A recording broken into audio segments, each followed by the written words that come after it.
Okay. So the Steinlauf family in Frankfurt or Wiesbaden had a silver store. And my grandfather had been sent ahead to Antwerp by his children because I think maybe he was once attacked or somebody started up with him on the street. And they were afraid that the kind of person he was, that he would have fought back, and being an older guy already, that he would have ended up being killed or God knows what. So anyway, so the brothers stayed in the store, and one day they were minding the store, and these brown shirts came in and started up with them and started harassing them. And my uncle Ziggy, who was always a wild and crazy guy, said, let's go and get them. And they fought back, and at the end of this, the brown shirts were on the street, on the sidewalk, and my father and his brothers were in the store. And then the German police came, and they said, we're going to have to arrest you. We're going to come tomorrow to your house to arrest you. So go home, bar the door, and get out of town. So they went home, they barred the door, they slept with all the furniture was up against the door so nobody could come in, and they stayed overnight in the house. The next day they put some belongings in the car. Of course, my father took his stamp collection, which was his very, very proud collection, and which in the end ended up being worth nothing, but that's what he took with him when he left Germany. And they took some money and they consigned the silver to another silver store in town, and they all went to Antwerp. And they got to Antwerp and they resumed they had, I think, a diamond business in Antwerp. When did they come to America? I think I'm not exactly sure, 30, maybe 37. So they weren't in Antwerp very long. A few years, yeah. In 1937, yeah, because this was like 1933, it was very early, 1933 or something when this happened. And 1937, they came to America, and then my father came also. And as soon as my father wasn't married. These were late, most of them got married later. And he was not married, and as soon as he became a citizen, which was 5 years later, the next day he was drafted into the U.S. Army and ended up going back to Germany. And he was in the Army proper? He was in the Army, Fort Dix. He was a private and whatever, in the Army, yeah. He had basic training in Fort Dix. And where was he stationed? He was in Manchester a lot, Manchester, England. And then do you know what he did during his time? He was a med. I know he was a medic. So I don't know what he really. You know what? We didn't really ask. No. Maybe my son knows more because he talked to his grandfather more about it. But did I ever think to ask, like, what was it like? No.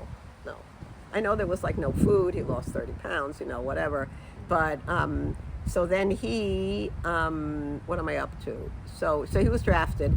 In the end of the war, in May of 1945, my father was one of the first Americans into Hitler's bunker.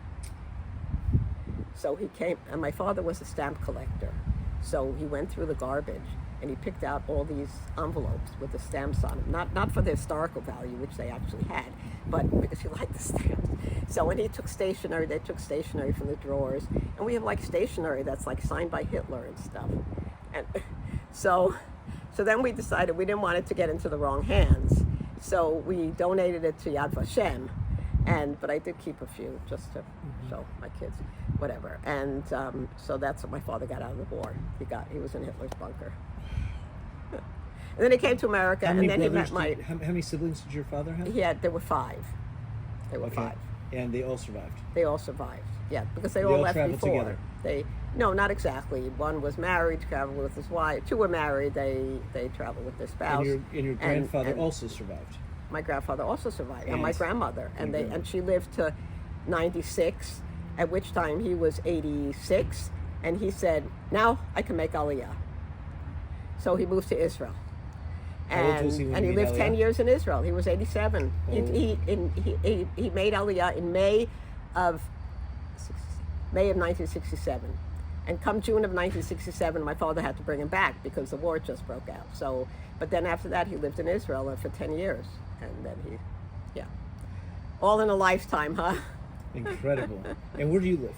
we live in Teaneck, New Jersey, but I grew up on the west side of Manhattan. Mm-hmm. My father and my mother lived on the west side of Manhattan. Now, my grandparents, Baruch, lived in Washington Heights. Mm-hmm. Yeah. And did they have family there already? Did you grow up with any other family besides your immediate?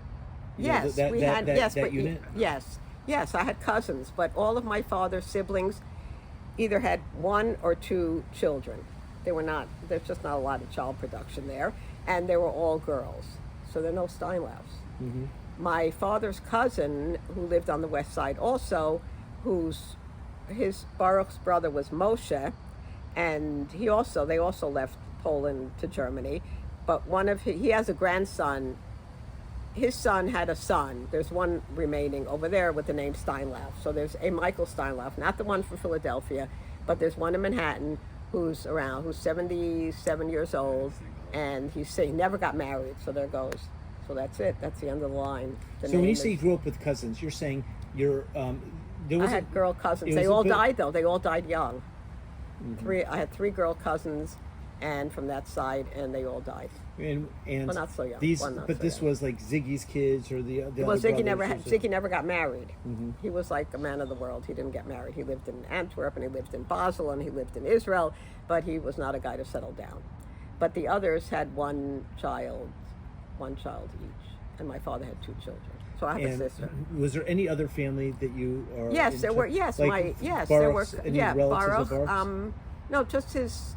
Not really. But my grandmother had other family in Washington Heights. She had sisters and brothers and So, all. But in terms of your grandfather Baruch, his family, as far as you're aware, were all murdered.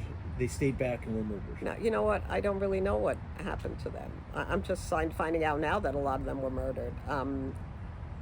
I don't know. I guess I never really thought. I knew he had this brother Moshe who had this son, 2 sons who lived in our neighborhood, Benno and Shim. They lived in our neighborhood, and I heard about they had family who lived in Yosef. There was a Yosef who lived in South Africa, and some who lived in Texas, I think. But they were like family, but it wasn't like Arthur's parents were Americans, so he has family.